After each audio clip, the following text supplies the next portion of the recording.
할렐루야, 감사합니다. 목요 성경 공부, 오늘은 누가복음 16장, 16장을 우리가 보도록 하겠습니다.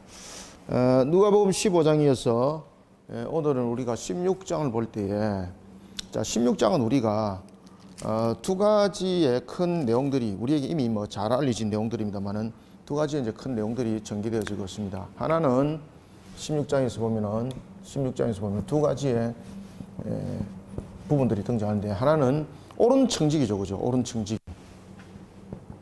하나는 옳은 청지기. 그 다음에 두 번째는 부자와 그리고 가난한 자, 특히 이제 거지에 대한 비유가 등장하는데, 옳은 청지기에 대한 비유는 이것은 제자도에 대한 가르침이라 이렇게 우리가 본다면은, 부자와 가난한 자에 대한 부분들은 바리새인들입니다. 바리새인들을 비롯한 바리새인들의 이 하나의 외식의 모습, 이것을 하나의 비유적인 측면에서 설명을 하고 있는 것을 볼 수 있습니다. 그런데 옳은 청지기에서 보면은 굉장히 성경 구절들이 난해한 부분들이 여러분들 있어요. 그 다음에 부자와 가난한 자의 그 비유에 대해서 우리가, 거지는 이름도 이미 우리가 다 알고 있죠, 그죠? 나사로라 이렇게 나와 있는데, 두 가지가 보면은 난해한 부분들이 하나씩 등장해요. 옳은 청지기는 뭔가 하면은 불의한 물질이 등장해요. 불의한 물질, 그죠? 이걸 가지고 이제 이야기를 하는 거예요. 그 다음에 부자와 가난한 자라고 이야기를 했을 때에, 부자가 나중에 죽어서 어디 갑니까? 그렇죠.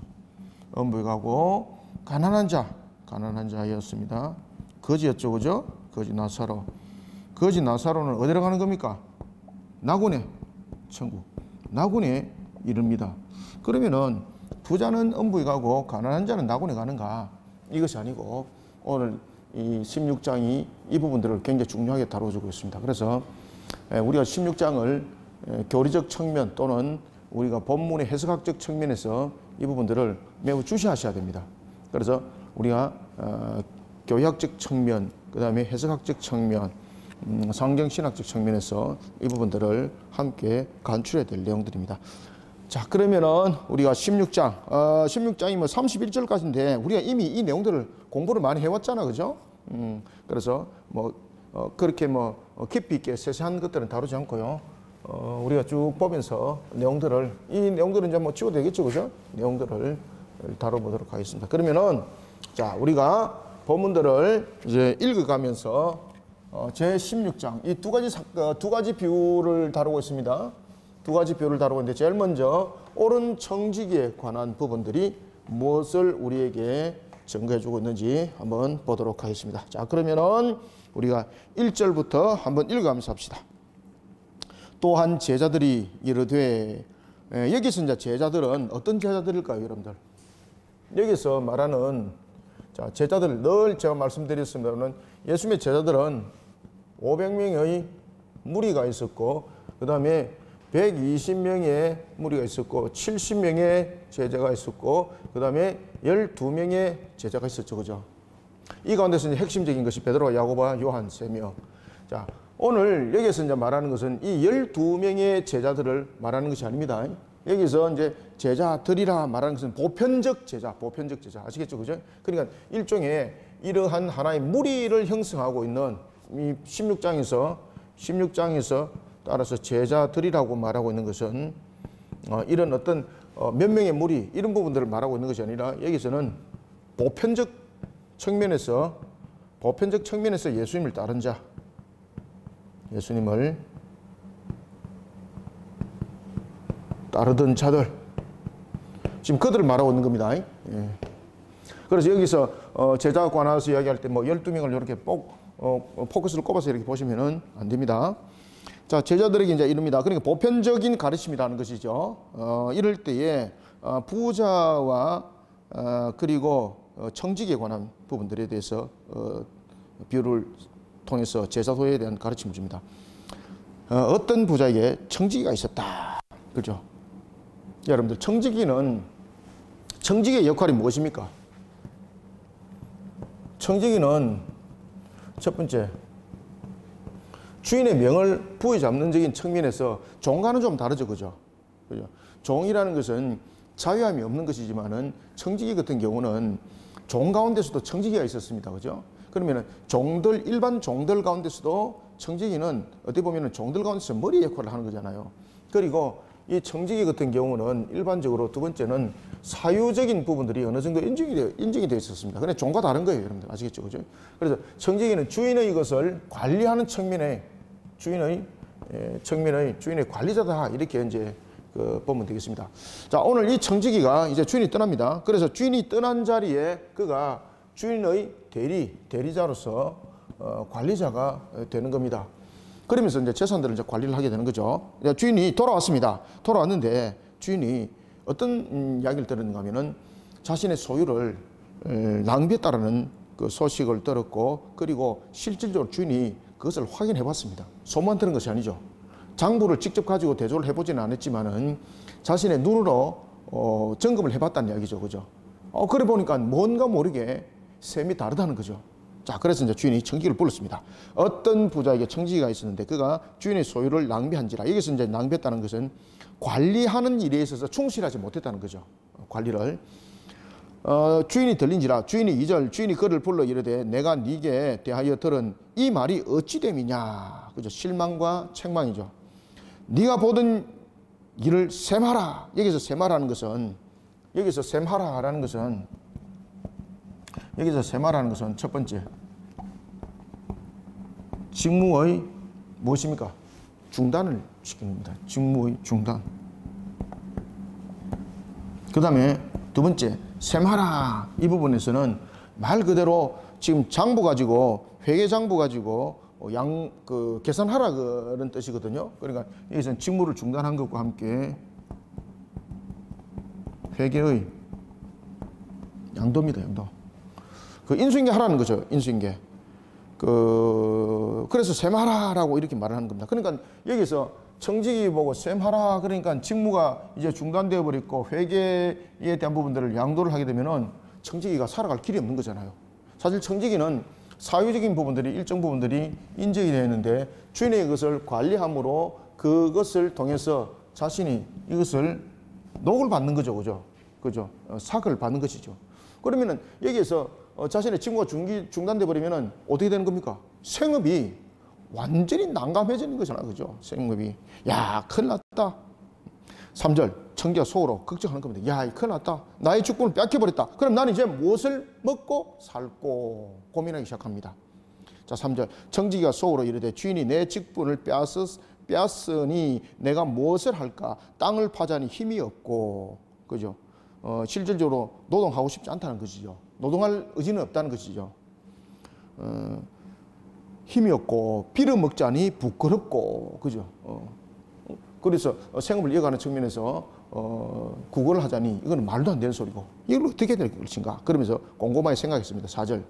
자, 그가 결심하죠. 내가 할 일을 알았도다. 어떻게 알았겠습니까? 이렇게 하면 4절 이렇게 하면 직분을 빼앗긴 후에 사람들이 나를 자기 집으로 영접하리라. 자, 여기서 이제 문제가 잘 여러분 집중하셔야 됩니다. 여기서 보면은 자, 이게 그 당시에 이자에 대한 계산법과 그리고 청지기의 일함을 그가 마무리할 때에 이런 부분들을 잘 여러분 주시하셔야 됩니다. 그래서 주인이 그로 하여금 옳지 않지만 지혜 있게 했다 라면서 칭찬을 하죠. 그 칭찬할 때에 그가 셈법을 분명히 주인에게 계산을 할 때입니다. 그때에 주인은 이 셈을 계산할 때에 여러분 보시면은 그의 예를 들어서 하나의 원금이 있으면은 여기서 이자가 있고 이것을 다 합쳐서 우리는 재산이라 이렇게 얘기를 하는 거잖아요. 그러면은 이자라는 것은 어떻게 발생된지는 주인이 세세하게 알 수 없는 거죠. 그죠? 예를 들어서 주인은 원금은 대부분 기억하죠. 그런데 이자는 이것은 무엇입니까? 빌려줌이라는 것이죠. 빌려줌의 대상인 것이죠. 그럴 때에 청지기가 만약에 이 원금에 대한 부분들을 만약에 그가 삭감을 시켰다면은 이것은 어떻게 되는 겁니까? 도둑이 되는 겁니다. 도둑. 아시겠죠? 그래서 원금에는 손대지 않습니다. 어디에다 손을 대는가 하면은 이자에 청지기가 손을 대는 겁니다. 그것은 뭔가 하면은 이자라는 것은 서로 간에 빌려줌에 있어서 약정이잖아요. 약정. 그죠? 그래서 빌려줄 때도 보면은 우리가 두 가지가 있습니다. 우리가 빌려줄 때에 약정을 이룰 때에 보면은 첫 번째는 이자를 받아서 빌려주는 경우가 있고 두 번째는 어떻게 빌려주는 경우가 있습니까? 우리가 요새 경제가 어렵잖아요. 경제가 어려우니까 정부에서 어떻게 하고 있습니까?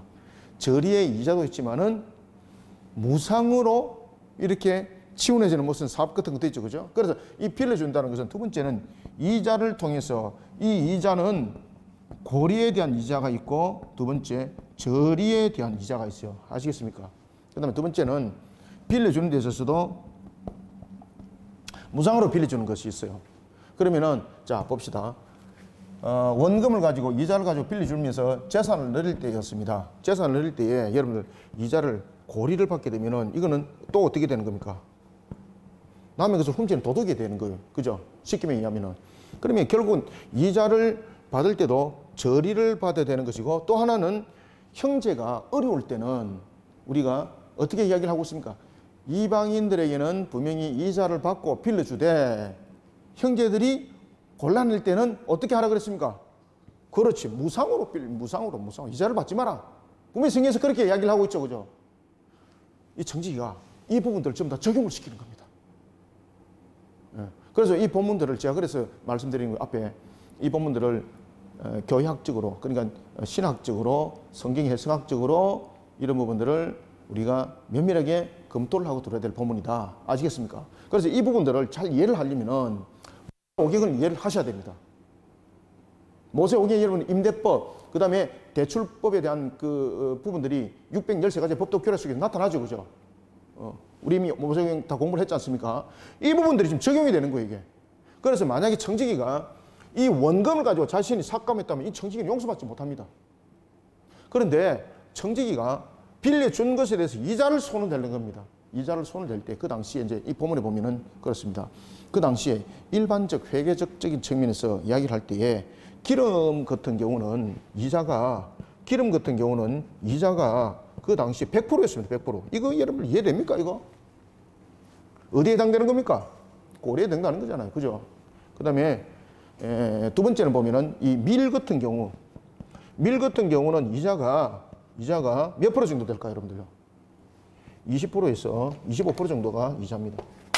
아이고, 또 떨어지기 시작하고 있습니다. 밀 같은 경우는 이자가, 이거 잘 적어 놓으세요. 이게 굉장히 중요한 내용들입니다.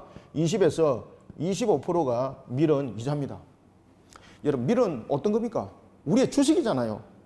주식 같은 경우에 이자가 20%에서 25% 붙는다는 것은 이것은 저리가 아니라 고리잖아요. 그리고 특히 여러분들 기름 같은 경우는 먹을 수도 있고 안 먹을 수도 있는 거잖아요. 그죠? 맞지 않습니까? 그 다음에 또 하나는 기름이 먹을 수도 있고 안 먹을 수도 있는 기름이 있고 또한 기름이 치료의 역할을 하는 기름이 되는 것이죠. 그래서 여기서 보면은 기름과 이 밀은 매우 우리의 생업과 어떤 관계를 가지고 있습니까? 지금 밀접한 관계를 가지고 있잖아요. 그러면은 기름을 빌리러 온 자, 밀을 빌리러 온 자, 이 자들은 대체적으로 어떤 자들이 빌리러 오는 겁니까? 생업이 힘들고 어려운 자들이 빌리러 오는 겁니다. 여유롭게 빌리러 오는 것이 아니에요. 여유롭게 빌리러 오면은 빌려줄 때 이자를 받을 때 고리를 받았으면 안 되고 저리를 받아야 되는 거예요. 맞죠?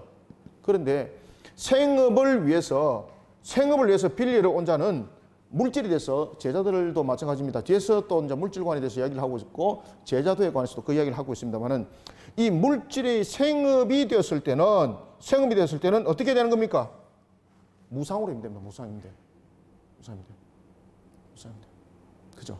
왜냐하면 하나님께서 자신에게 물질을 준 거잖아요. 하나님께서 물질을 줬으면은 다른 사람의 약점을 이용해가지고 이익을 창출하는 것이 아니잖아. 그죠? 그런데 이 청지기가 이제 그 주인이 있을 때에 보통 때에 일들을 할 때에 어떻게 일했습니까? 자신이 보면은 이런 생업적 측면에서 이것을 돌아보면서 청지기로서 일을 한 것 아니죠. 완전히 그냥 고리에 고리. 그러면 이 청지기가 주인한테는 이익은 되었지만은 하나님 앞에서는 그가 아주 보면 죄를 범하는 일을 했죠. 그죠? 근데 오늘 본문에 보면은 이런 부분들 전부 다 탕감을 하게 됩니다. 가난한 자들의 빚을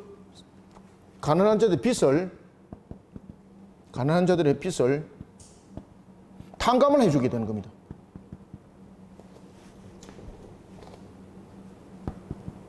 탕감을. 그래서 옳은 청직이라고 말하는 겁니다. 탕감을 할 때에 원금을 손대지 않죠. 돌아볼 때에 자신이 척증했던 청지기로서 일을 할 때 고리를 척증했던 것, 이거를 말씀대로 돌리는 거예요. 말씀대로. 저리로서도 아니라 이 부분들이 먹고 마심에 있어서 놀고 먹는 것이 아니고 이것은 살아가는 부분에 있어서 생업의 아주 중요한 부분들이죠. 그러면 이 부분들은 고리와 저리가 아니라 이자가 없이 무상으로 그들에게 빌려주면 돼야 되는 것이고, 또한 두 번째는 무상으로 뿐만 아니라 때로는 가난한 자들 위해서 이것을 구제하는 측면에서 사실은 물질이 써야 되는 거지 않습니까? 그죠? 그런데 이 본문들을 통해서 이 부분들을 아주 성경대로 청지기가 성경대로 마무리를 잘했다는 거죠. 하나님 말씀대로. 그래서 야, 이 청지기가 주인한테 먹고 살 길이 없으니까 다른 사람의 그 이자를 삭감해가지고 그것을 나중에 자기가 다시 되돌려 받는 이런 측면으로서 우리가 지금 이해를 하고 있지 않습니까? 이러면 본문 이해 완전히 꽝입니다. 꽝. 이 본문 이해는요, 이 부분들을 함께 전부 다 이해 다 하셔야 됩니다. 이제 이해되시죠? 그래서 주인이 이것을 가지고 칭찬하는 거예요. 주인은 이 청지기가 이런 생업적인 측면에 있는 사람에게 이자를 얼마 받았는지 주인은 모르잖아. 그죠? 세세하게. 그 나중에 이제 세세하게 검토해 보니까,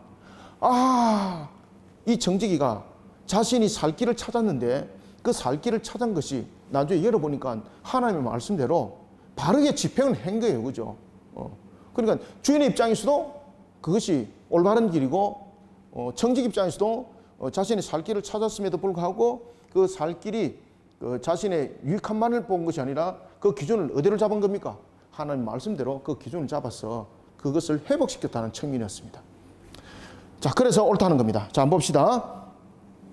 4절, 내가 할 일을 알았도다. 그래서 여기서 깨달은 거예요. 내가 어떻게 이것을 해야 되는지 깨달은 거예요. 그래서 여기서 내가 할 일을 깨달았다는 것은 이 내용들을 전부 다 포함을 하고 있는 거예요. 그래서 이것을 여러분 메모를 잘 해놓으세요.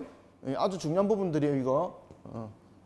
이거 어디 가지고 여러분 주석도 놓지 않습니다. 그래서 이런 부분들은 모세오경을 완전히 깨뜨려야만이 이 부분들을 함께 우리가 볼 수 있는 겁니다. 그래서 제가 서두에 교회 신학적 측면, 성경 신학적 측면 이런 부분에서 이 부분들을 함께 보셔야 된다는 것입니다. 자, 할 일을 알았도다. 이렇게 하면 직분을 뺏긴 후에 사람이 나를 자기 집으로 영접하리라 하고, 그래서 여기서 영접하리라 하고라는 것은 빚을 진 자들에게 탕감을 해줬기 때문에 그 사람들이 나에게 되돌려 줄 것이다 라는 그러한 부분도 있지만은, 그것보다 더 중요한 것은 하나님의 말씀대로 이것을 회복시키는 거예요. 그러면 하나님의 말씀대로 회복시켰을 때에 나에게 주어지는 하나님의 은혜와 그런 부분들을 우리가 함께 바르게 세워야 된다는 것이죠. 주인이 빚진 자를 일일이 부릅니다. 5절, 주인에게 빚진 자를 일일이 부릅니다. 그리고 먼저 온 자에게 이렇게 말합니다. 네가 내 주인에게 얼마를 빚졌느냐. 그죠? 얼마를 빚졌느냐. 그러면 이 부분들은 주인의 입장에서는 보면은 또 일정 부분에서 이 청지기가 불의한 자잖아요. 그죠? 그런데 한편에서 보면은 원금을 쓰는 것이 아니라 이자의 잘못된 집행 속에서 청지기가 이것을 바로준 역할을 한 거예요. 그러면은 주인의 입장에서도 의롭게 일을 한 것이고, 청지기 입장에서도 의롭게 일을 하는 것이고, 그리고 빌리간 자들에게도 이 모든 부분들이 하나님의 은혜를 깨달아 알게 되는 것이고, 이렇게 이제 정리가 되는 것입니다. 6절, 말하되 기름 100마를 빌렸습니다. 그러면 어떻게 말합니까? 빨리 네가 와서 정서를 어떻게 하라? 50이라 쓰라. 그 당시에 왜 50이라 썼을까, 여러분들요? 왜? 절반을 탕감해 주기 때문입니까? 그게 아니죠. 여기서 말 그대로 그가 근거를 가지고 그가 모든 것을 집행해 나가는 겁니다. 그래서 이 4절에 내가 할 일을 알았도다, 여기 별표를 딱 치놓았어요. 여기서 할 일을 알았다는 것은 모든 것이 기준과 원리가 있는 겁니다. 그죠? 그러면 이 사람이 기준과 원리의 잣대를 내가 할 일에 대해서 기준과 여기 기준에 대한 잣대는 무엇이 잣대였습니까? 그렇죠. 하나님의 말씀대로, 그죠? 모세 오경 속에서 나타나는 그 내용들입니다. 여러분 다 아시겠습니까? 모세 오경 속에서 나타나는 거. 기름 100말. 기름은 당시에 이자가 여러분들 100%였습니다. 100%. 그래서 이 사람이 기름 100말을 빌렸다는 것은 그 사람이 원금이 50말이고 이자가 50말이에요, 여러분들. 기름 100말은. 그래서 여기에서 기름 100말은 이자가 100%, 이자가 100%.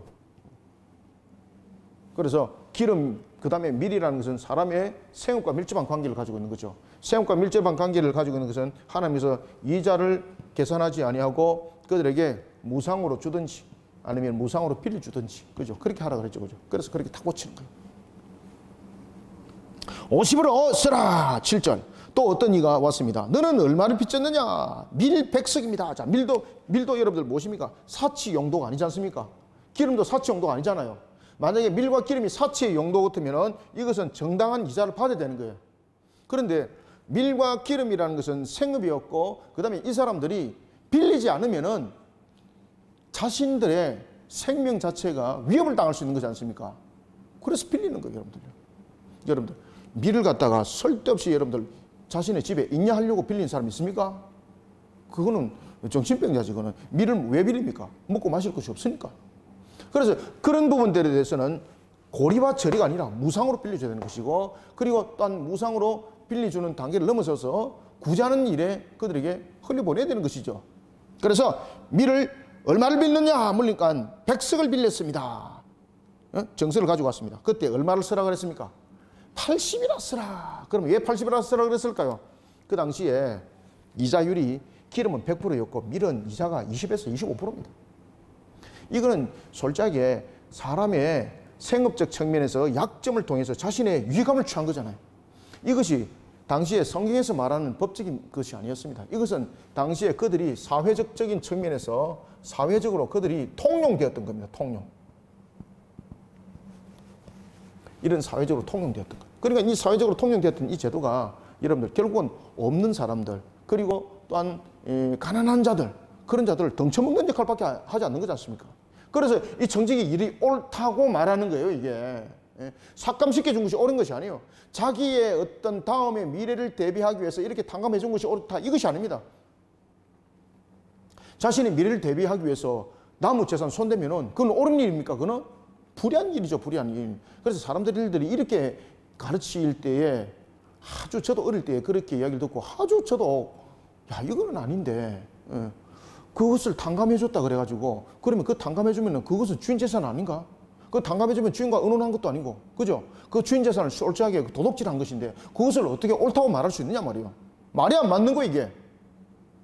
그러면서 제가 이제 성장하여서 이제 목사가 이제 되면서 이 말씀들을 연구를 하고 원전들을 연구를 하고 그다음에 이제 구약과 신약들을 이렇게 연구를 하면서 그 답을 아하, 이것은 답이 그것이 아니었구나라는 것을 제가 이제 깨달았던 거죠. 그래서 제가 이것을 여러분들에게 가르쳐 드리면서 잘 기록을 해놔라는 거예요. 잊지 마시고 잘 기록을 해놔라는 거예요. 자, 주인이 봅니다. 8절. 주인이 이 옳지 않은 청지기가 이를 지혜 있게 하였으므로 칭찬하였으니, 여러분 자신의 재산을 탕진했는데 그걸 칭찬할 이유가 없는 거잖아요. 그러면 주인의 입장을 봤을 때도 자신이 빌려준 이자에 대한 부분들이 사실은 사회적으로 통용되었던 문제지만은 하나님의 말씀에 비춰볼 때는, 하나님의 잣대에 비춰볼 때는 그 자신이 받았던 이자도 불의한 거잖아요. 그죠? 청지기가 마지막으로 마무리하면서 자신이 할 일을 알았다는 거죠. 자신이 할 일은 알았다는 것은 뭔가 하면은 하나님의 말씀에 잣대를 대어서 그 속에서 그들을 나누어 줌으로써 자신이 다음에 그들로부터 은혜를 받은 자들이 또 자신에게 또 은혜를 함께 베품이 나눔이 되는 것이죠. 그것이 옳다라는 거죠. 그래서 주인이 옳지 않은 청지기가, 여기서 이제 옳지 않았다는 것은 처음에는 주인의 재산을 낭비하고 주인의 재산을 자기 마음대로 하나의 그 사유화했던 그런 부분들이 있었던 것이죠. 그런데 마지막에 한 일들은 주인에게도 은혜를 끼치게 되고 그 다음에 빌려간 사람에게도 은혜를 끼치게 되는 이런 부분들의 마무리를 잘 하고 갔다는 것이죠.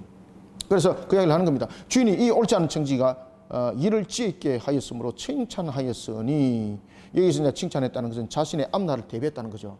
자신의 앞날을 대비할 때에 그냥 주인의 재산을 다른 사람이 줘서 앞날을 대비하면 그거 도둑놈이잖아요.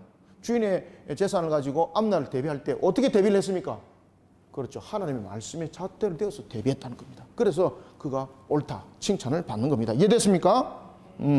칭찬하였으니 이 세대의 아들들이 자기 시대에 있어서는 빛의 아들보다 더 지혜로움이로다. 아멘. 이 비유는 물질이 아닙니다. 하나님의 나라를 준비하는 것입니다. 그리고 하나님의 나라를 준비할 때에 우리는 하나님의 나라를 어떻게 준비해야 되는가라는 것입니다. 여러분들, 우리가 하나님의 나라를 준비할 때 어떻게 준비하는 겁니까? 그렇죠. 하나님의 말씀에 잣대되어서 우리는 하나님의 나라를 준비하는 겁니다. 아시겠죠? 다시 말씀드립니다. 이 부분들 이해 잘 하셔야 됩니다. 이제 이해 다 됐죠?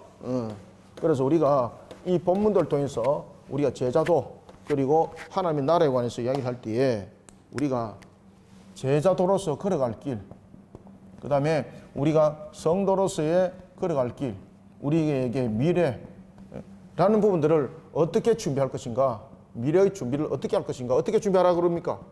하나님의, 그렇죠. 하나님의 말씀이 잣대가 되든, 하나님의 말씀이 잣대가 되어서 미래를 준비하는 거예요. 하나님의 말씀이 잣대가 되어서 미래를 준비하는 거예요. 그 다음에 자 9절도 한번 보십시오. 이 부분도 이제 난해한 부분들입니다. 내가 너에게 말하노니 불의의 제물로 친구를 사기라. 야, 이거 이해됩니까? 이거 이해 안 되죠? 불의의 제물로 친구를 사기라. 이게 무슨 말입니까 이게? 그래서 이런 부분들이 교회학적으로 성경신학적인 부분들로서 그 다음에 이 옳지 못한 청지기가 잣대를 대었던 이 부분들 함께 다 이해를 하셔야 됩니다.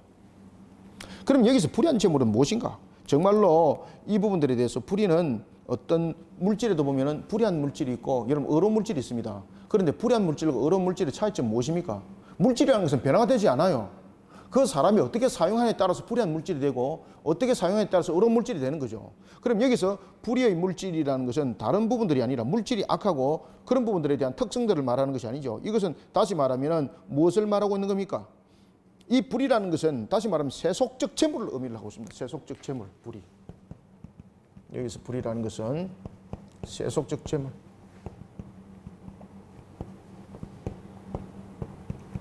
세속적 재물조차도 우리가 어렵게 쓰면 되는 거죠.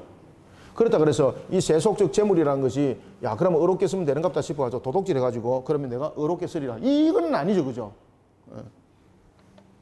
그 다음에 불이 세속적 재물을 가지고 우리가 그러면 어렵게 쓰면 되는갑다 싶어가지고 그러면 부정한 그러한 투기 방식을 통해서 얻으면 되는갑다. 그것도 아니죠.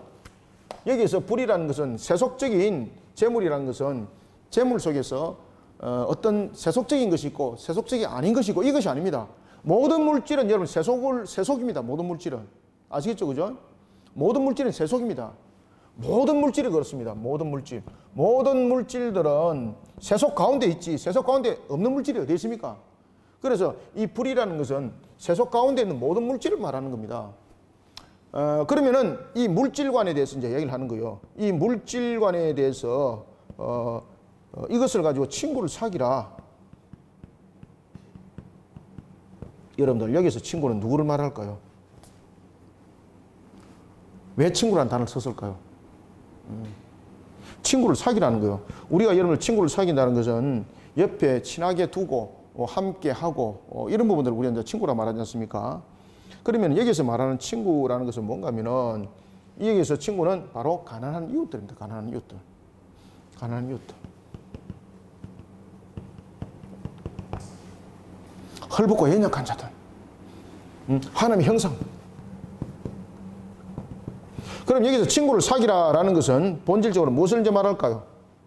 물질을 가지고 세상의 물질을 가지고 세상의 물질을 어떻게 쓸 것인가? 세상의 물질의 관입니다. 세상의 물질의 관들을 가난한 자들을 구제하는 일에 이 부분들을 기쁘게 사용하라는 것입니다. 그러면은 하늘에서 너에게 사여지는 것이 있다는 겁니다. 다시 말하면은 가난한 자들을 위해서 구제하는 일에 열심을 내라는 겁니다. 예, 안 보이네, 그죠? 가난한 자들을 구제하는 일에 어떻게 하라? 열심을 내라. 열심. 자, 봅시다. 9절. 내가 너에게 말하노니 불의의 제물로 친구를 사귀라. 그리하면 그 제물이 없어질 때에 그들이 너희를 영주할 처소로 영접하리라. 그래서 여기서 이제 불의한 물질이라는 것은 여기서 불의한 물질이 있고 어려운 물질이 있고 이것이 아니라 통상적으로 세속적인 부분들을 전부 다 불의하다고 말하는 겁니다. 그죠? 세상에. 그런데 이런 부분들을 가지고 구제하는 일에 사용하라는 겁니다. 그러면은 이 물질이 어려운 물질이 되는 거죠. 그죠? 그래서 물질의 사용관입니다. 이것은. 그래서 여기서 친구는 누굽니까? 세상에서는 친구로 삼지를 않는 가난한 이웃. 그들을 네가 친구 삼아라. 그래서 하나님께서 허락하신 그 물질을 가지고 그들을 친구 삼아라는 겁니다. 왜 하나님께서 물질을 줬냐? 이것을 깨달아라는 겁니다. 그들을 향해서 구제하기를, 가난한 이웃을 구제하기를 게을리하지 마라. 그래서 불의의 물질로 친구를 사귀라 이 말입니다. 9절 이해되셨습니까? 그래서 10절 지극히 작은 것에 충성된 자는 큰 것에도 충성되고 지극히 작은 것에 불의한 자는 큰 것에도 불의하니라. 이제 이것이 이제 뭔가 하면은 자, 하나님께서 우리에게 물질에 대한 사관을 분명히 우리에게 가르쳐 주셨습니다. 우리가 물질은 뭔가 하면은 우리로 하여금 탐욕과 자신의 탐닉과 어떤 자신의 누리는 가치관이 아닙니다. 하나님께서 우리에게 물질을 주신 것은 이 땅에서 우리에게 허락하실 때에 물론 우리에게 누림에 대한 부분들도 물질관이 있고 그 다음에 하나님의 축복에 대한 부분들도 일정 부분들이 있습니다. 그런데 더 중요한 것은 뭔가 하면은 나에게 물질을 줬을 때는 이 물질이 하나님의 영광을 드러내는 일에 이것을 사용하라고 하나님께서 내게 의탁한 개념이라는 것을 품위 가지라는 의탁한 개념. 그래서 하나님께서 나에게 의탁을 했는데 그 물질을 가지고 지금 그 이야기입니다. 10절 하나님께서 나에게 그 물질을 의탁했습니다. 이 물질을 하나님께서 나에게 의탁했습니다. 그러면 나는 이것을 누구의 목적대로 써야 됩니까? 그렇죠. 하나님의 목적대로 사용해야 되는 거예요. 하나님의 목적대로. 그래서 이것이 작은 일의 충성입니다. 이게. 이해되셨습니까? 이것이 작은 일의 충성입니다.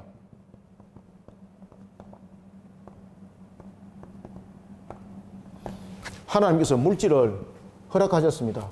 의탁했습니다. 그럼 이것은 자신의 능력으로 물론 물질을 취했지만 하나님의 전부 다 허락하심이죠. 그러면 이 물질에 대해서 하나님의 목적을 알아야 되는 거예요. 하나님의 목적을. 그러면 하나님의 목적대로 사용해야 되는 거예요. 이것을 작은 일이라고 말하는 거예요. 작은 일. 그러면은 하나님께서 이런 물질관을 가지고 그에게 하나님의 목적대로 사용하라고 분명히 하나님께서 그 물질을 의탁했는데 이 일들을 안 한다는 거죠. 그러면 하나님께서 그에게 더 큰 축복을 내릴 이유가 없다는 거예요. 그래서 작은 일에 충성된 자는 큰 일에도 하나님께서 큰 일도 맡기시고 작은 것에 불의한 자는 큰 것에도 불의하다는 거죠. 그래서 이 물질관을 말하고 있는 겁니다. 아시겠죠? 자, 이 개념들을 알고 자 10절부터 한번 읽어봅시다. 지극히 작은 것에 충성된 자는 큰 것에도 충성되고 이제 이해되셨죠? 지극히 작은 것에 불의한 자는 큰 것에도 불의하니라. 그래서 하나님께서 그들에게 어떤 영적인 더 큰 문제들을 그들에게 줄 이유가 없다는 것이죠. 너희가 만일 11절 너희가 만일 불의한 제물에도 충성하지 않으면 누가 참된 것으로 너희에게 맡기느냐? 맡긴다는 거예요. 그러니까 이 물질관 이 부분들이 굉장히 중요한 부분들이 우리의 어떻게 보면 아킬레스건이기도 하기도 하죠. 그죠? 근데 이것이 하나님께서 우리에게 맡기신 작은 충성된 일이에요. 이게. 12절 너희들이 만일 작은 것에 충성하지 아니하면 청지기로서 자신의 모습을 비춰내지 못합니다. 그래서 아까도 청지기가 한 일이 기준이 잣대가 이 하나님 말씀이 잣대가 되면서 마무리를 할 때 그도 아하 내가 할 일을 알았다라는 것을 무조건 까주는 것이 아니라 이런 말씀의 기준 하에서 이 부분들이 잘못된 것을 지금 바로 나간 측면인 거죠. 그러니까 주인이 옳은 일을 했다. 지혜롭다라고 이야기를 했던 겁니다. 그리고 그 청지기한테 주인이 태클을 걸 수도 없었어요. 왜? 하나님의 말씀이 잣대를 대어서 그것을 집행해 나갔기 때문에 그것이 청지기 역할이잖아. 그죠? 그 청지기 역할을 마지막으로 마무리를 잘 한 거죠. 자, 그러면서 이제 물질관에 대해서 이제 이야기를 하는 겁니다. 다시. 물질관은 무엇인가? 이제 되셨죠? 물질관은 무엇인가? 너희들이 필요에 따라서 기름은 100% 이자 받고 밀은 20%에서 25% 이자 받고 그건 누가 정했느냐 말이에요. 하나님께서 맡기신 물질과는 똑바로 알아라 이 말이에요. 지금 청지가 그 일을 잘 처리한 것을 지금 밑에서 이렇게 지금 해석을 하고 있는 거죠. 연결되고 있죠. 그래서 12절 너희가 만일 남의 것에 충성하지 아니하면, 여기서 남의 것은 무엇입니까? 청지기는 자신의 것이 아니라 다른 사람의 것을 관리하는 측면이죠.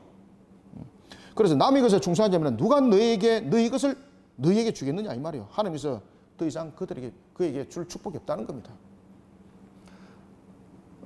13절 집 하인이 두 주인을 섬길 수 없나니 혹 이를 미워하고 저를 사랑하거나 혹 이를 중히 여기고 저를 경히 여길 것임이니라. 너희는 하나님과 재물을 겸하여 섬길 수 없느니라. 물질에 대한 지나친 집착력, 자기 것이라고 여기고 있는 잘못된 물질 사고관, 이건 우상숭배와 같다는 겁니다. 그러면 우리는 물질적 사고관을 통해서 무엇을 깨달으라는 겁니까? 그렇죠. 하나님께서 어떻게 하셨다는 것을 깨달아. 그래서 우리는 하나님의 목적대로 사용해야 된다는 이 개념을 분명히 세워라. 분명히 세워라. 이 개념에서 멀어지는 자는 하나님께서 절대 큰 일을 그들에게 사용하지 않는다. 그래서 작은 일에 충성이라는 것은 바로 이 부분들을 말하고 있는 겁니다. 이제 이 청지에 대한 비유와 이 부분도 연결되고 있습니까? 이걸 잘 이렇게 깨달으셔야 되는 거예요.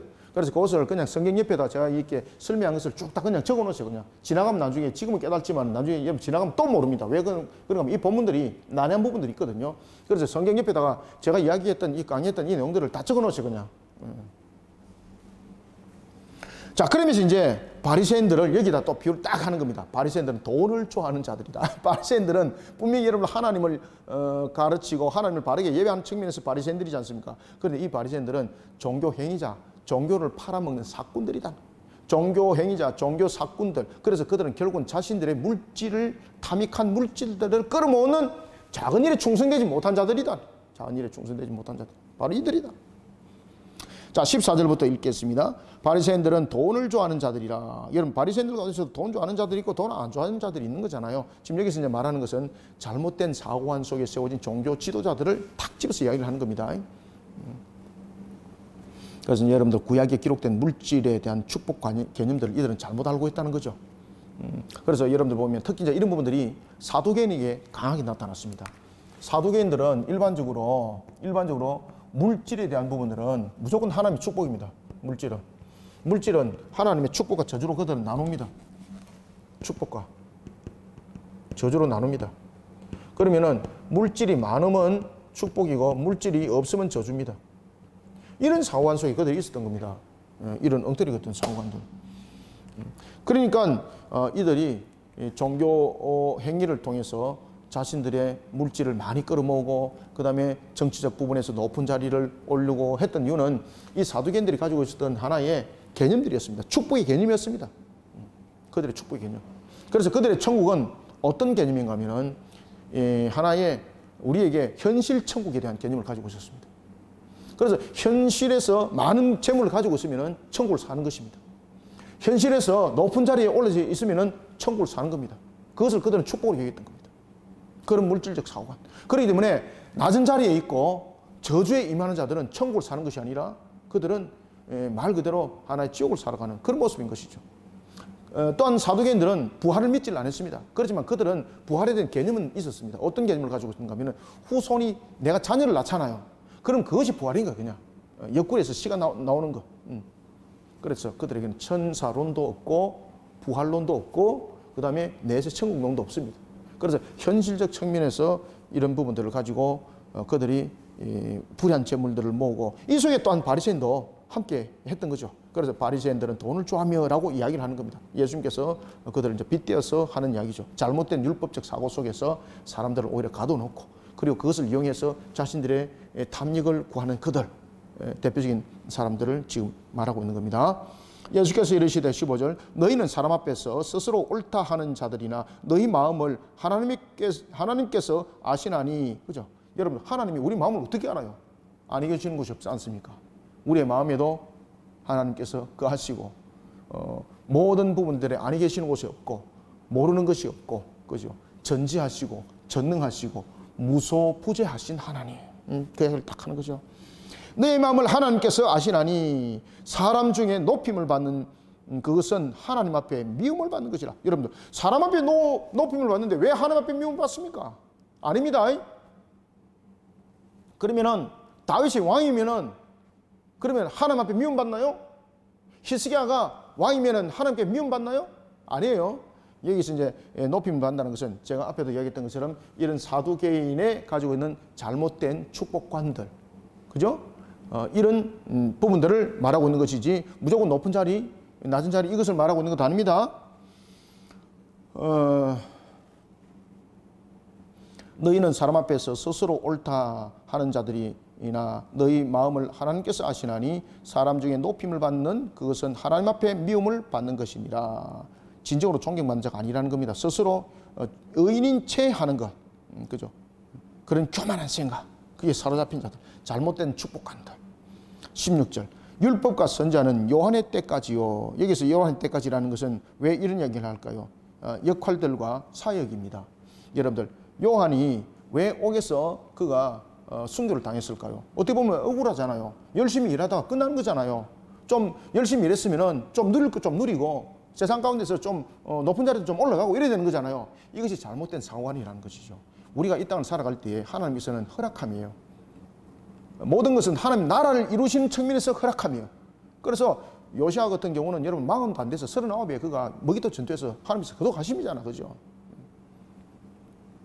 그래서 요한의 때라는 것은 구약의 선자로서 그가 구약과 신약을 연결시키는 하나의 측면에서의 그의 역할이었습니다. 그의 역할은 주님이 오시는 것을 예비함의 역할이죠. 그러니까 그 예비함의 역할 속에서 그 역할들이 마무리 되었기 때문에 하나님께서 그들을 걸어간 것인데 사람의 눈으로 볼 때는 그가 목뱀으로 죽었기 때문에 정말로 저주가운데 죽은 거지 않습니까? 야, 정말로 그렇게 할 수 없는 거잖아요. 그런데 하나님께서 그를 평안히 거둬가심이에요. 그리고 그가 어디에 있습니까? 낙원에 있는 거예요, 낙원에. 그죠? 수고한 것을 하나님께서 거둬가시는 거예요. 그리고 그 육신은 그 영혼과 나중에 영육간의 부활이 주님이 재림하시는 그날 완전히 회복된 상태에서 영육간의 부활은 있는 것이에요. 그래서 하나님께서 요한의 때가 되었기 때문에 그 수고를 거둬가는 것이었습니다. 그러니까 거둬가는 방법이 이제는 사람들이 볼 때 이런 순교적 현장 속에 나타나 보였던 것은 그 도구까지, 마지막 도구까지 하나님께서 쓰시는 거예요. 마지막 도구까지. 아시겠습니까? 그 마지막 도구까지 쓰신다는 겁니다. 요한의 때까지요. 그 후부터는 하나님 나라의 복음이 전파되어 사람마다 거리로 침입하느니라. 여기서 여러분 침입한다는 것은 무엇입니까?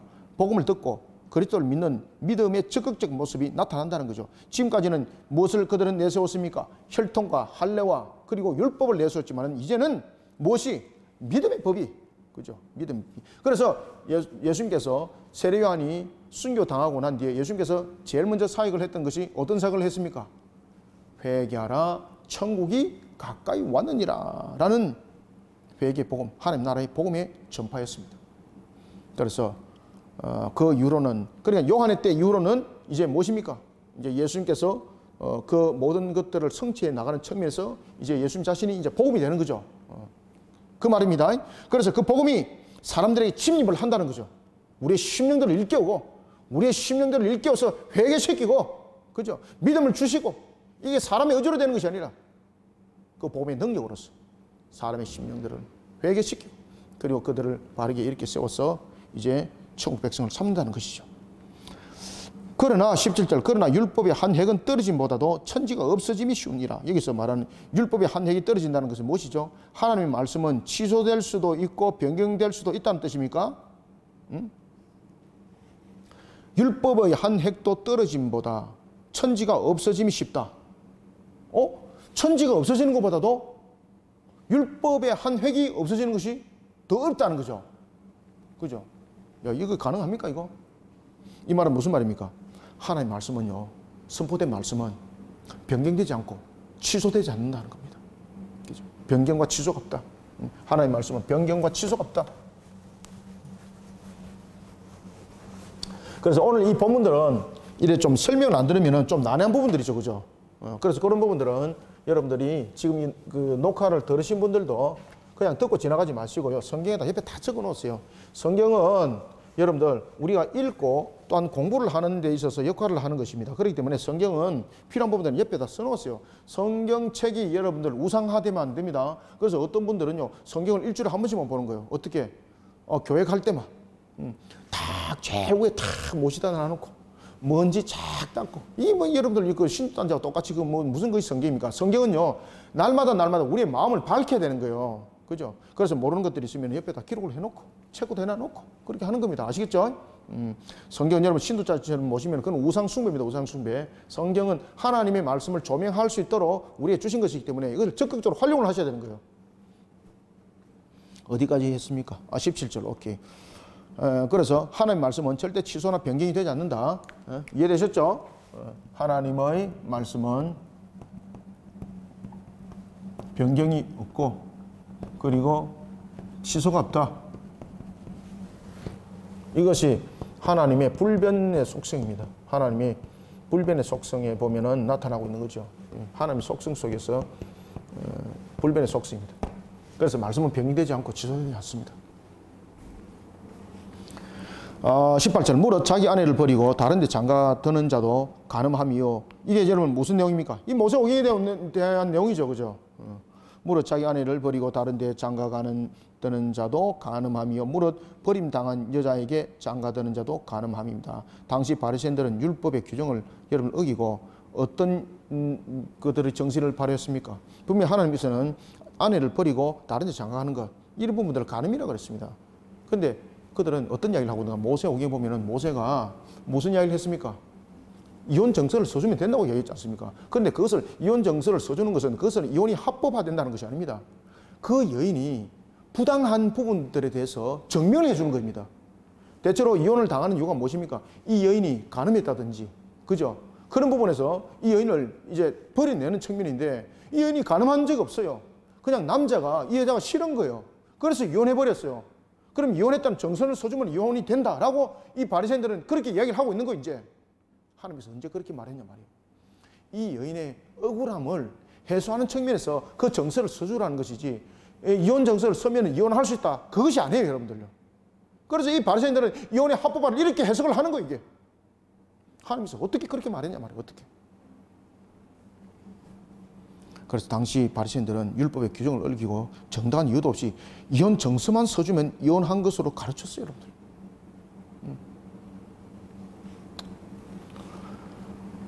자, 이런 측면에서 이제 한 부자에 대한 사건을 이제 다룹니다. 자, 19절부터 봅시다. 한 부자가 있어 자색옷과 고운 베옷을 입고 날마다 호화롭게 즐겼더라. 여기서 자색옷, 고운 베옷은 귀족이나 부자, 제사장들의 겉옷과 속옷이죠.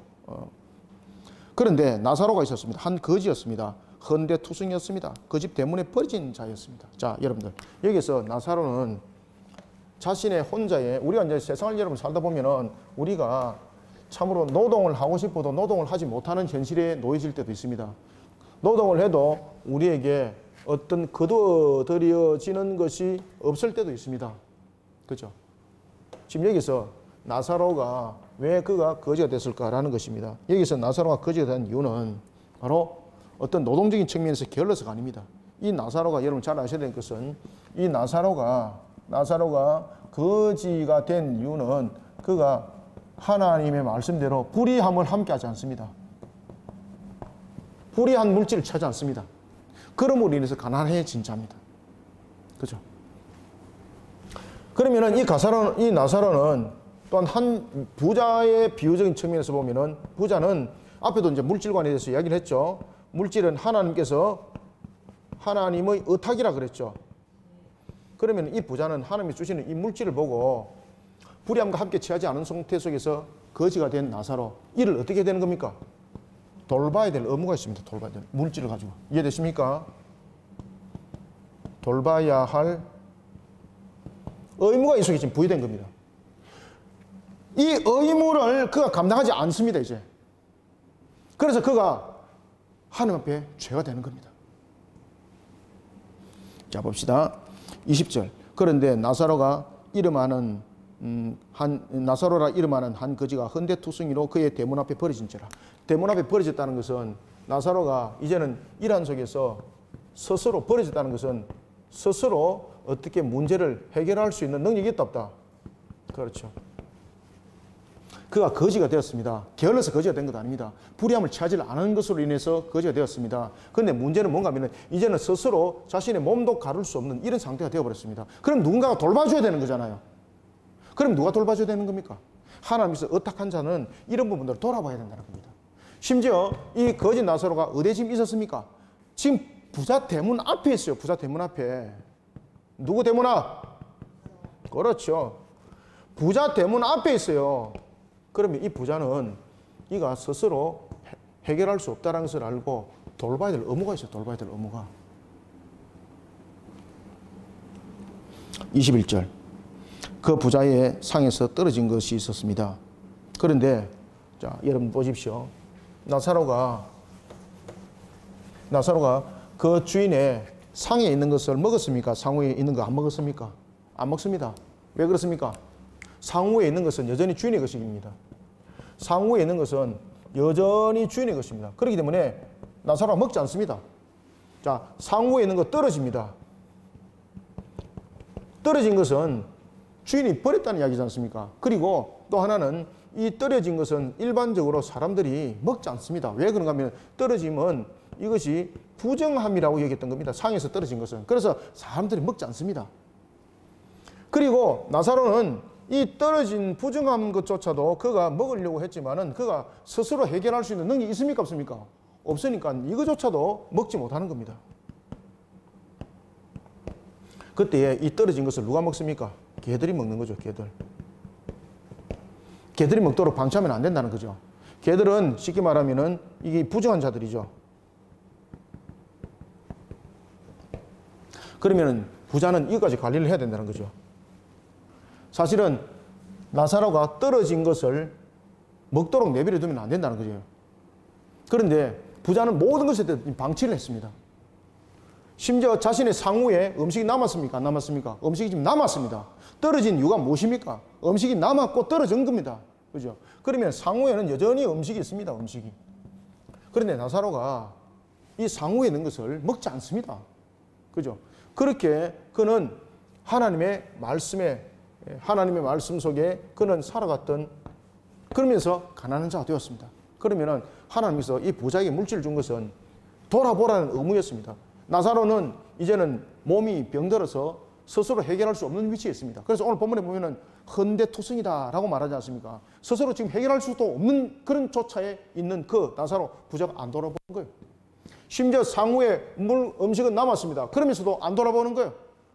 떨어졌습니다. 부정하에서 사람들은 먹지 않았습니다. 이것조차도 먹을 수 있는 기력이 안 됐다는 거죠. 왜? 개들이 와서 먹을 정도가 됐으니까. 그럼 다시 말하면은 이 부자가 하나님의 말씀을 돌아보지 아니하고 그 집에서 함께 또한 누리고 그 부자의 혜택을 보는 자들은 결국은 개들이야, 부정한 자들이었던 거죠. 부정한 자들. 예? 그러니까 결국은 이 자신이 가지고 있는 이 부를 끝까지 떨어지는 것까지 자신이 부자라는 것을 누리는 것으로 전부 다 사용하는 거죠. 누리는 것으로. 지금 이해되셨습니까? 자, 봅시다.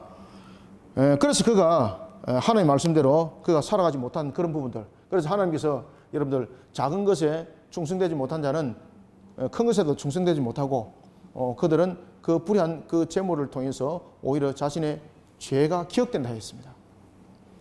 그래서 이 부자는요, 왜 지옥에 갈까? 정말로 부자이기 때문에 지옥에 갈까? 아니죠. 그 부자가 왜 지옥에 가야 되는 겁니까? 이런 자신에게 주어진, 자신에게 맡겨진 것에 대해 돌아보는 의무를 다하지 않으면서 그냥 누리기만 했던 거죠. 이 죄가 되는 거예요, 이게. 그래서 여러분들이 잘못된 물질 사고관들 속에서 끌어모으고 탐닉하고 나의 창고는 100개입니다. 이게 중요한 것이 아닙니다. 내 곳간을 헐어야 되는 거예요.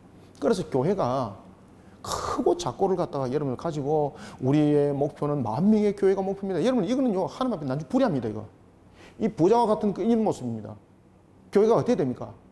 곳간을 열어야 돼요. 곳간을 여러분들 아시겠습니까? 그래서 헐벗은 교회, 연약한 교회들을 함께 하나님 나라 영광을 위해서 사역할 수 있도록 자신의 곳간을 열어야 되는 거예요. 근데 그 곳간을 어떻게 하고 있습니까? 완전히 그냥 끌어모으는 거예요. 끌어모으는 거예요. 대형 버스 돌리고. 이 전부 다 하나님 앞에 전부 다 불의한 자입니다. 나사로 앞에 부자 똑같습니다. 여러분들. 절대 복되지 못합니다. 이 단단히 여러분 못 박아 들으시길 바랍니다. 이 말씀. 제가 이제 주일날 설교도 제가 사도행전 가지고 설교를 할 것인데 단단히 잘 들으셔야 됩니다. 여러분들.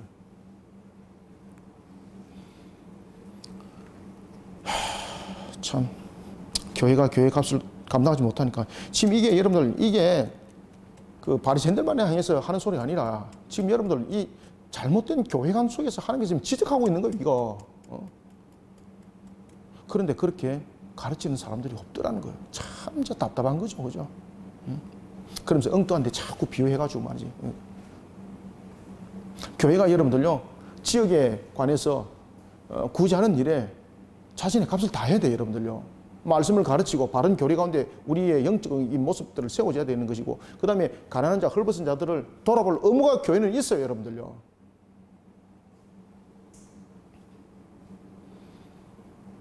자, 봅시다. 21절. 그 부자의 상에서 떨어진 것으로 배불리려 하며 심지어 개들이 와서 그 헌대를 할더라. 헌대를 할더라. 상에서 떨어진 음식이 아닙니다. 개들이 핥던 것은 무엇입니까? 심지어 이 거짓 나사로에게 고통까지 주는 거죠. 그렇게 그가 취급당하는 거죠. 개들에게까지 그는 비극적 상황을 맞이하게 된 것입니다. 그런 그를 안 돌아봤다는 겁니다. 자, 22절. 이에 그 거지가 죽었습니다. 천사들을 받들어서 아브라함 품에 안겼습니다. 그리고 부자도 죽었습니다. 장사되었습니다. 자, 부자는 어디 갔을까요? 23절. 그가 음부에서 고통 중에 눈을 들어 아브라함과 그의 품에 있는 나사로를 보았더라. 왜 부자가 여러분 그 음부에 갔는 건지 이해되시죠? 이런 하나의 하나님께서 허락하신 부분에 대해서 그가 불의하게 사용함으로 인해서 그것이 죄인 거죠, 그죠? 24절. 불러 이르되 아버지 아브라함이여 나를 긍휼히 여기사 나사로를 보내어 그 손가락 끝에 물을 찍어 내 혀를 서늘하게 하소서. 내가 이 불꽃 가운데서 괴로워하나이다. 이게 음부의 고통, 지옥의 고통. 지옥은 요한계시록 보면 불못이라 그랬죠, 그죠? 여러분들 주님께서 오셔서 재림하셔서 영원한 불못에 우리가 살아갈 때에 사람들이 영원한 죽음의 상태에서, 그것을 둘째 사망이라 그러죠. 영원한 죽음의 상태에서 그들이 죽지 못하는 이유가 무엇입니까? 꺼지지 않는 불에 그 살이 태워지기 때문입니다. 불이 영원하거든요. 그래서 그 불이 영원하기 때문에 그 살이 영원히 계속 타는 겁니다. 그게 영원히 고통이 가, 영원히. 그 불꽃이 얼마나 괴롭지. 이 사늘한 혀, 물이라도 한 방울 찍어주면 소원이 없겠다. 이게 사실입니다, 사실. 25절 아브라함이 말합니다. 아브라함이 이르되 예 너는 살았을 때 좋은 것을 받았고. 여러분 여기서 살아서 좋은 것이라는 것은 부자는 그럼 다 지옥 간다는 이야기입니까? 이게 아닙니다. 잘못된 물질적 사고관들을 통해서 그의 주어진 역할들을 감당하지 못하면서 이 부분의 부자는 말 그대로 하나님의 말씀을 그냥 엎어버린 속에서 그가 하나님을 오히려 욕되게 했던 그런 범죄함이 이 속에 세워지게 되는 것이죠. 그래서 하나님의 보호하심 가운데 온갖 것들과 그가 부와 명성을 누렸습니다. 쾌락을 누렸습니다. 그런데 정작 자신의 도움을 필요로 하고 있는 그런 헐벗은 자, 그들 돌아보지 않았습니다. 그죠?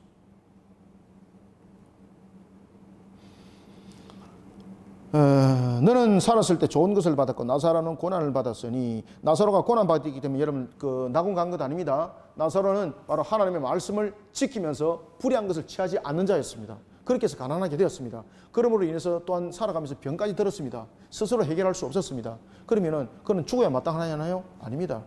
하나님께서 이런 자들을 돌아보도록 불을 준 자들이 있습니다. 그럼 이 자들은 의무적 측면에서 이 스스로 해결하지 못한 자를 돌아보면서 이들을 살펴야 될 의무가 있는 겁니다. 하나님께서는 이 땅에서 위로받지 못한 나사로를 이제 위로하는 겁니다. 극진히 위로하는 겁니다. 나사로는 고난을 받았으니 이것을 기억하라. 이제 그는 여기서 위로를 받고 너는 괴로움을 받느니라. 26절. 그뿐 아니라 너희와 우리 사이에 큰 구렁텅이가 놓여 있어 여기서 너희가 건너가고자 하되 갈 수 없고 거기서 우리가 건너올 수도 없게 하였느니라. 자, 큰 구렁텅이. 이게 보면은 여러분들 우리 눈으로 볼 때는 지금 이게 무슨 말인가 하면은 천국과 지옥이 마치 가까이서 보이는 것 같습니다. 아마 지금 이 속에서 우리가 이제 그 이야기를 한다면은 천국과 지옥은 마치 우리가 건너갈 수 있는 그런 느낌을 줄 정도로 가깝게 보인다는 이야기입니다. 그런데 아무도 그것을 건너갈 수 없습니다. 큰 구렁텅이가 있다라는 것은 이 부분들을 통해서 운명의 선이 그 속에서 꺼졌다는 겁니다. 큰 구렁텅이라는 것은. 이것이 운명의 선입니다. 아무도 건너지 못하는 겁니다. 아무도 건너지 못하는 겁니다. 건널 수도 없게 하였느니라. 누가 그랬겠습니까? 하나님께서. 그래서 건너오지 못하도록.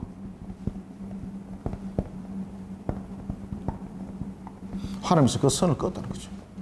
하나님께서. 27절. 그러면은 아버지가 구하오나니 나사로를 우리 형제들 집에 좀 보내주십시오. 왜? 내 형제가 28절 5명이 있는데 그들에게 정언하게 하셔서 이 지옥의 고통이 무엇인지를 이 형제들에게 좀 알려야 되겠습니다. 왜? 그 형제들도 지금 이 부자와 똑같은 모습을 하고 있다는 거죠. 잘못된 사고관 속에 있다는 거죠. 야, 큰일 났구나. 이들을 좀 일깨워야 되겠는데 나사로를 좀 보내면 안 되겠습니까? 여러분들, 왜 나사로를 하나님께서 안 보냈겠습니까? 나사로를 통해서 자신의 가족들에게 일깨워주기 위해서 나사로를 살린다 그래가지고 여러분들 가족들이 반응이 일어날까요? 아닙니다. 아, 죽었던 사람 살아났습니다. 그가 우리에게 지금 말하고 있습니다. 여러분, 이게 효과가 있을까요? 만약에 효과가 있으면 하나님께서 그렇게 합니다. 그런데 우리의 복음은 그런 효과적 측면에서 어떤 충격적 요법이 아닙니다. 말씀입니다. 말씀이 우리의 심령을 통해서 자신을 돌아보면서 자신의 죄를 깨닫게 알게 하게 하시고 자신의 추한 모습을 돌아보게 하게 하시고 그리고 어떻게 해서 우리를 복음 속에 부르는 겁니까? 그렇죠. 자신이 죄인임을 깨닫게 하는 회개를 통해서 여러분을 깨닫게 하는 것인데 나사로가 죽었다가 살아나서 그에게 가족들에게 나타났습니다. 뭐 이야기 한들 뭐 간증은 되겠지, 그죠? 그런데 그렇게 해서 복음이 증거되는 것이 아니라는 것입니다. 그래서 우리의 복음은요, 간증거리가 중심이 돼서는 안 됩니다. 물론 간증이라는 것은 우리의 하나의 도구는 될 수 있습니다만 가장 중요한 것은 복음은 말씀입니다. 말씀이 이 한날에서는 금이 돼야 되는 거예요. 여러분들 아시겠습니까? 내 형제 다섯이 있으니 28절 그들에게 정언하게 하여 그들로 이 고통받는 곳에 오지 않게 하소서. 아브라함이 이르되 이렇게 말합니다. 그들에게 누가 있다? 모세와 선지자들이 있으니 그들에게 들을지어다. 무엇입니까? 이 생에 사람들이 회개하는 방법이 무엇이라는 겁니까? 하나님의 말씀을 들음으로 회개함이 이루어진다는 겁니다. 간증거리, 이게 중요하다는 것이 아닌 거죠. 근데 어떤 때 보면은 어떤 교회들은 보면 간증이 주 중심이 되는 거죠. 매주마다 그냥 교회들 간증을 하는 거예요. 그냥 간증. 물론 좋습니다. 동료도 받고 격려도 받고 막 오후 예배 때 뭐 나와가지고 뭐 간증 늘 세우는 그런 교회도 있습니다. 보면은 내가 막 이렇게 해서 뭐 이런 부분을 쓰는다 간증. 여러분 그 간증도 중요합니다. 그런데 우리의 심령을 꿰뚫는 것은요, 여러분 그 간증이라는 것은 한 순간에 우리의 감동 감안을 줄 수 있지만은 우리의 모습 속에 나의 모습 속에 정말로 우리의 양심을 일깨워서 양심을 열어서 하나님의 말씀 앞에 비춰보도록 하는 것은 아닙니다. 그래서 결국은 우리에게 회개를 시켜서 말씀을 주시는 것은 말씀의 선포입니다. 말씀의 선포.